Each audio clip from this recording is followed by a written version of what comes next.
Hello, আমি তৃষা। মনে হলো এক অগোছালো সকালের মিনি ব্লগ শেয়ার করতে করতে কিছু কথা শেয়ার করি। এই কথা একদিন বা দুদিন মনে আসবে, তারপর নিজেদের জীবনে এগিয়ে গিয়ে সেই আগের মতোই খাবো দাবো ঘুরবো আর জীবনে এগিয়ে যাব।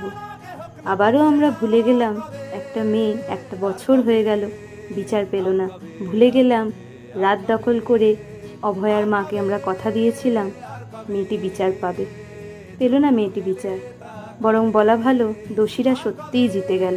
তারা তো চেয়েছিল আমরা এভাবেই ভুলে যাই, আর ঠিক তাই হলো। মাঝে মাঝে মনে হয় এই অবলা জীবদের মতোই যদি জীবনটা হতো তাহলে বোধহয় জীবনটা খুব সুন্দর হতো। এভাবে বিচার চাওয়ার লড়াইও থাকতো না, এভাবে বিচার পাওয়ার জন্য কোনো মায়ের হাহুতাশও থাকতো না।